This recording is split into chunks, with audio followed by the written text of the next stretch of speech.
Mi suegra sabía la verdad desde el principio, y lo peor de todo es que fue ella quien lo planeó.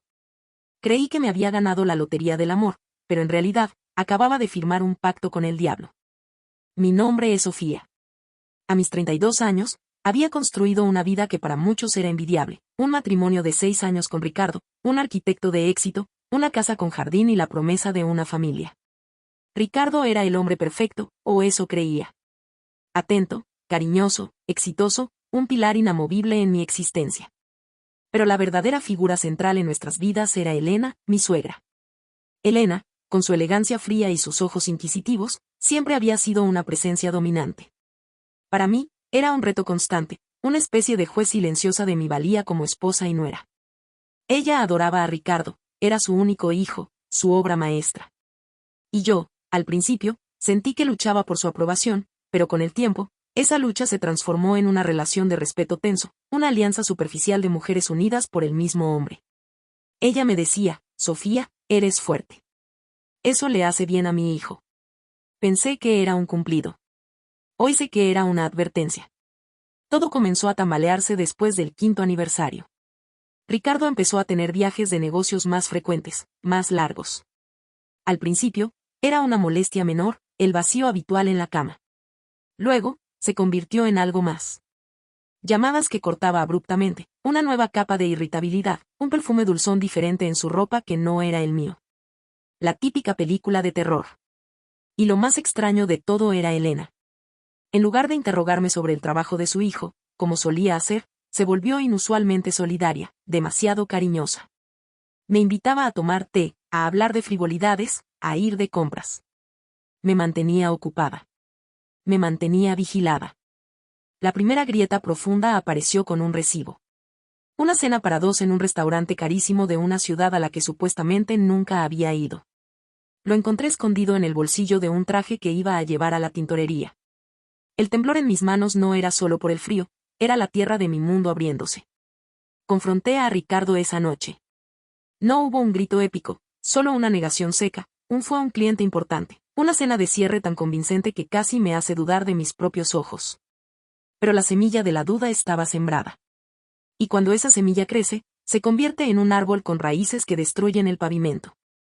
Empecé a indagar, a revisar los extractos de sus tarjetas, los supuestos viajes en su calendario. Encontré inconsistencias, hoteles pagados por una tarjeta que no usaba habitualmente, mensajes borrados con un patrón. El nombre de ella, Camila, apareció en un mensaje de texto de una tarjeta de cumpleaños que olvidó tirar. Un nombre común, una puñalada común. Lo más doloroso de la infidelidad no es el acto en sí, es la actuación que la precede. Es la doble vida, la sonrisa falsa, la mentira sostenida que te convierte en una idiota. Durante un mes, viví en ese infierno silencioso. Y en ese mes, Elena se acercó más. Me decía, los hombres pasan por crisis, Sofía. Hay que tener paciencia, tener temple. Parecía aconsejarme. Parecía protegerme. Le conté mis sospechas, llorando en su hombro. Ella me abrazó fuerte y me dijo, con una voz cargada de fatalismo, mi cielo, a veces, un matrimonio es un negocio. Hay que sopesar lo que ganas y lo que pierdes. Ricardo te adora, es un buen proveedor. No arriesgues tu felicidad por fantasmas. Ese consejo me golpeó. Era práctico, brutal, pero venía de la madre del hombre que me estaba destrozando. La acepté, no porque fuera verdad, sino porque era un ancla en mi deriva. Me convencí de que si ella, su madre, lo veía como una crisis a superar, yo también podría. Me concentré en la casa, en mis proyectos, en ser la esposa que él merecía, esperando que la sombra de Camila se desvaneciera. El clímax de la traición llegó la noche de mi cumpleaños. Ricardo me había organizado una cena íntima con Elena en nuestra casa, algo raro, ya que solía hacer grandes fiestas. Yo estaba radiante con un vestido nuevo, intentando borrar la sombra de la infidelidad de mi mente. En un momento, mientras Ricardo estaba en el jardín contestando una llamada seguramente de negocios, por supuesto Elena se levantó de la mesa y se acercó a mí. Me tocó el brazo y me dijo: Sofía, eres casi perfecta para Ricardo. Casi. Pero te falta esa chispa, esa ambición que te empuje a lo grande.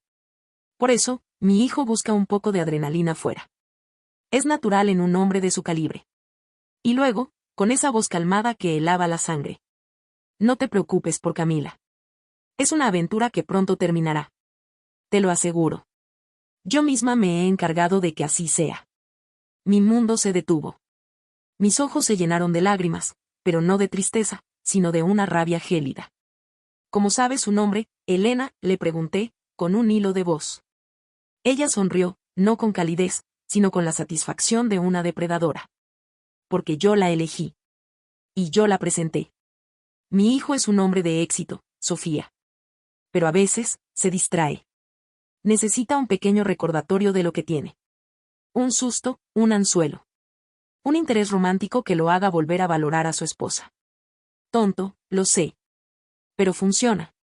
Mi suegra no solo sabía de la infidelidad, ella la había orquestado. Me había usado como la víctima perfecta en su macabro plan para enderezar a su hijo. Las lágrimas, los tés, los consejos, todo había sido una coartada, una forma de asegurarse de que yo no me fuera antes de que su plan diera frutos. El aliento se me fue. No podía creer lo que estaba escuchando. La mujer que había considerado mi aliada, mi ancla, era la arquitecta de mi dolor. La furia me invadió, pero me contuve. Me puse de pie y me acerqué a ella, mis ojos fijos en los suyos. ¿Y qué gana usted con esto, Elena? ¿Por qué tanto teatro? Ella se encogió de hombros, imperturbable. Gano la estabilidad de mi hijo. Gano la certeza de que no se casará con alguna cazafortunas que lo arruiné. Lo nuestro, Sofía, es un contrato. Yo te di el matrimonio perfecto, la posición social. Tú mantienes a mi hijo feliz y enfocado. Pero él es mío. Siempre lo será. Y a veces, necesita un poco de rienda suelta. Yo te aseguro que vuelva a casa. ¿Qué más quieres? En ese momento, Ricardo entró, sonriente, con la caja de terciopelo de un collar en la mano. Felicidades, mi vida. Lamento la demora, era un tema del proyecto en Milán. La sonrisa de Elena se hizo más amplia. Yo miré el collar, un diamante frío y brillante, y sentí asco. No por él, sino por mí. Por la mujer que casi se traga esa mentira. Pero el verdadero giro de la noche no fue la confesión de Elena, sino lo que descubrí esa madrugada. No podía dormir. El horror de la manipulación me consumía. A las 3 de la mañana, me levanté y fui a la oficina de Ricardo. Abrí la caja fuerte que yo pensaba que solo contenía documentos, buscando algo, cualquier cosa que me diera ventaja. Encontré lo que buscaba, pero no era un papel. Era un disco duro externo. Con el corazón latiéndome en las sienes, lo conecté a mi laptop. Lo que encontré no eran fotos de Camila, ni correos sobre negocios. Eran registros financieros, documentos legales cifrados. Cientos de archivos que detallaban una compleja red de desvío de fondos, cuentas en paraísos fiscales, y lo más escalofriante, transacciones que involucraban a una fundación benéfica que Elena y Ricardo presidían. Que en realidad era una tapadera para lavar dinero sucio de un cartel de la construcción. Y el nombre clave de la operación, que aparecía en cada documento, no era Ricardo, ni Elena. Era el socio, el hombre que firmaba los documentos clave, el cerebro de todo. Y el socio no era otro que mi propio padre. Mi padre, un hombre que siempre había predicado la honestidad y la vida sencilla. Él no solo estaba involucrado, parecía ser el líder de la operación. Y mi suegra, Elena, no lo manipulaba a él, sino que trabajaban juntos. Todo cobró un sentido retorcido. El matrimonio, la alianza con Elena, la insistencia de Ricardo en casarse conmigo a pesar de su nivel social. Todo era un puto esquema. Yo no era una esposa, era un garante. Una pieza de ajedrez matrimonial para consolidar el vínculo de confianza entre dos familias criminales. El chisme de Camila, la infidelidad planeada, solo era una distracción barata para que me concentrara en el drama emocional mientras ellos manejaban los millones en la sombra. Me senté en el suelo de la oficina, rodeada de oscuridad y la luz azul del monitor. El silencio era ensordecedor. Ya no se trataba de un corazón roto, sino de mi vida entera siendo una farsa, mi amor una transacción, mi futuro una celda de lujo. Me habían vendido. Fui la moneda de cambio. No confronté a nadie. No hubo gritos, ni lágrimas, ni la satisfacción de una salida dramática. Entendí el peligro real. Elena no era solo una suegra controladora, era una mujer de negocios despiadada que no dudaría en deshacerse de quien se interpusiera. Y mi padre era un monstruo disfrazado de hombre de familia. A la mañana siguiente, preparé el desayuno como si nada. Ricardo me abrazó por detrás, me besó la nuca y me dijo, gracias por el mejor cumpleaños, mi amor. Eres lo único real en mi vida. La ironía me asfixió. Acepté el collar de diamantes. Me lo puse. El peso frío en mi cuello era un recordatorio constante de mi esclavitud. Hice las maletas y le dije a Ricardo que me iba a pasar un mes con mi madre, que necesitaba despejarme de la reciente tensión. Él me dio un beso tierno y me dijo que era una excelente idea. Elena me abrazó en la puerta y me susurró, bien hecho, Sofía. Elegiste bien. En mi maleta, debajo de la ropa, no solo llevaba el disco duro, sino también la llave de la cabaña que mi padre usaba como refugio, un lugar que encontré referenciado en los archivos. No iba a casa de mi madre. Iba a la cabaña. Iba a buscar la documentación original, el punto débil. Iba a terminar el juego de ajedrez. No por venganza emocional, sino por supervivencia. No podía vivir dentro de esa mentira, pero tampoco podía exponerla sin un plan de escape que me garantizara la vida. Miré a la casa, la vida perfecta que me habían comprado. Era una jaula dorada, pero ahora yo tenía la llave para incendiarla. Subí al coche. La última imagen que vi en el retrovisor fue a Ricardo y Elena juntos en el pórtico, sonriendo. Dos depredadores que creían haber domesticado a su presa. Mientras conducía, el sol brillaba, un contraste cruel con la oscuridad que me inundaba. Yo ya no era Sofía, la esposa. Yo era la jugadora. Y mi primer movimiento iba a ser una traición que haría palidecer a las de mi marido y mi suegra.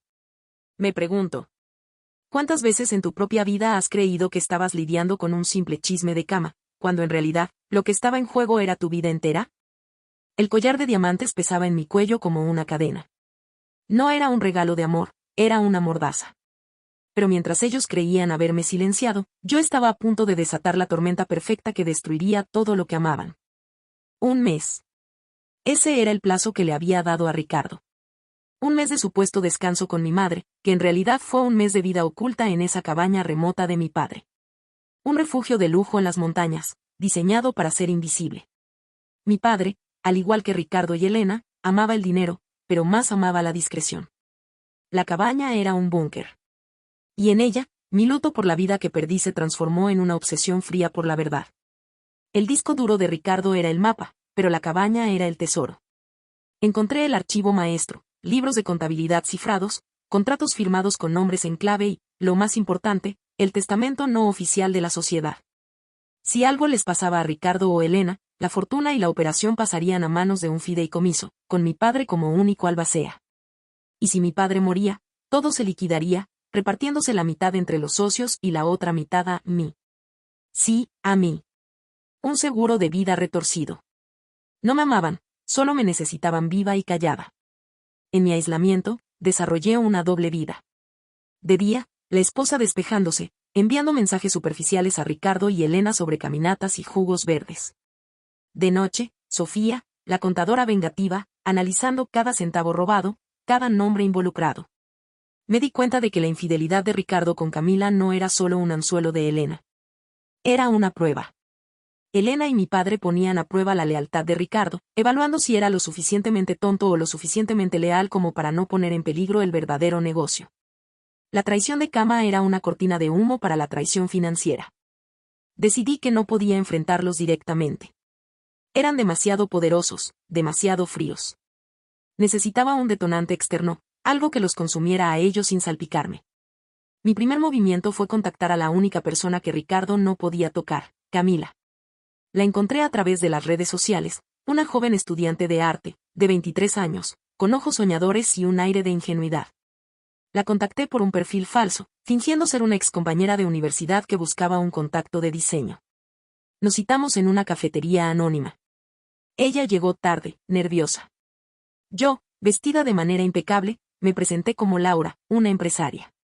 Después de 10 minutos de conversación superficial, fui directa, sin anestesia. Camila, sé quién eres y sé quién es Ricardo. El color se le fue del rostro. Intentó negarlo, tartamudeando algo sobre ser una amiga de la familia, pero la detuve con una mirada. No te estoy juzgando, te estoy salvando. Ricardo no te ama. Eres una ficha en un juego de ajedrez entre él y su madre. Y en cuanto te aburras o intentes cobrarle algo, te tirarán como a un juguete roto. Le mostré las pruebas. Fotos de Ricardo y Elena reuniéndose secretamente, extractos de sus cuentas que mostraban pagos a Camila con montos irrisorios, y lo más fuerte, un mensaje de texto de Elena a Ricardo donde decía: la chica ya está cumpliendo su función. Deshazte de ella con delicadeza antes de que Sofía regrese. Camila rompió a llorar, un llanto silencioso y devastador. Me contó que creía que Ricardo dejaría a su esposa por ella, que le había prometido una vida juntos. Su ingenuidad me dio asco y lástima a partes iguales. Ahora escucha, le dije con voz de acero. Ellos te van a usar para lastimarme o incriminarte a ti si me divorcio. Pero tú tienes el poder de destrozar su credibilidad. ¿Quieres venganza? ¿Quieres que paguen por haberte humillado y usado? Ella asintió, secándose las lágrimas con rabia. Mi plan era simple, sembrar la cizaña en el lugar donde más les dolía, su reputación. Le di a Camila una carpeta con información sobre las cuentas de Ricardo, las direcciones de las propiedades en paraísos fiscales y el nombre de un periodista de investigación que había estado tras la pista de la fundación benéfica de Elena. La instruí para que se presentara ante ese periodista como una empleada arrepentida que quería exponer la doble vida de Ricardo, no solo la sentimental, sino la financiera. La carnada era irresistible, una historia de infidelidad que se convierte en un escándalo de corrupción multimillonaria. El escándalo estalló justo una semana antes de mi regreso programado.